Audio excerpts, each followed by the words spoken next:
What a lot of schools failed at, the protesting farmers accomplished. Thinking about a school, we think about 30 to 40 students in a classroom. Here we're talking about more than a million protesting farmers.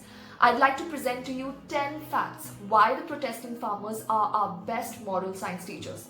So schools, take notes. Number 1. The farmers fed the same people who attacked them with tear gas, water cannons and batons. They taught us the art of compassion, forgiveness and humility. Number 2.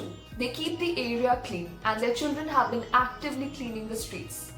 They say that they wouldn't want the localites to say that the protesters came over and created a mess. What do we see? That they're considerate and hygienic. Number 3. They've carried their own ration. This shows self-reliance, or in the Prime Minister's term, Atmanirbharta. They're feeding people who have been neglected by the government.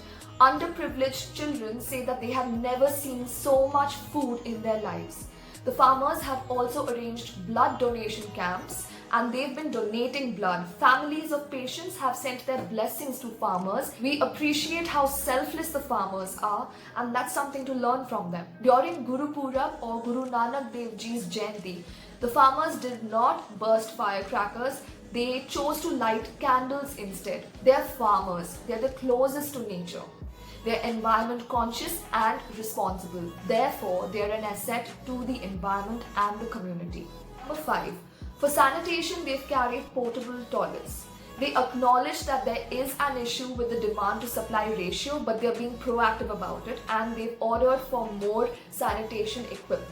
We learn the art of taking responsibility, being accountable and proactive from them. Number 6. The farmers are making their kids study at the protest site. They show their children that you can protest to claim your rights, but education continues, no excuses. They're not only the hands that feed the nation, but they're also amazing parents. The farmers have taken the neglected kids under their wing. They're not only feeding them, but they're also educating them along with their kids. How empowering. Number 7. The farmers have opened public libraries at various spots. They get their local newspaper delivered daily to them. They call out negative and fake journalism and promote positive journalism. They also critically analyze social media and give their input. They are well informed and highly intelligent. In fact, they've been dropping gems of wisdom, such as speaking in English, wearing jeans and shirts, or having degrees does not define one's intellect. This is exactly what self-help coaches and therapists around the world have been repeatedly telling their patients who may just be doctors and engineers. Number 8. The farmers refused the food that was offered to them by the ministers during the meetings. In fact, they carried their own food and followed the concept of langar, which is why they sit down together to eat, which shows equality among all humans, and the food is free irrespective of creed, religion and caste. This shows integrity and religious tolerance, and they're also putting equality of humans into practice. World human rights organizations must be inspired by this practice. Number 9. The elders who are in their 80s, 90s or more have been staying put in the freezing cold climate of Delhi.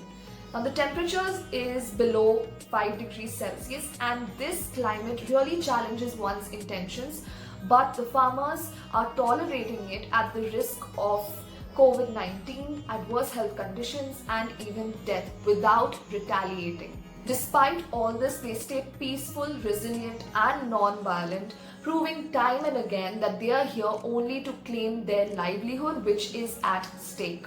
Number 10.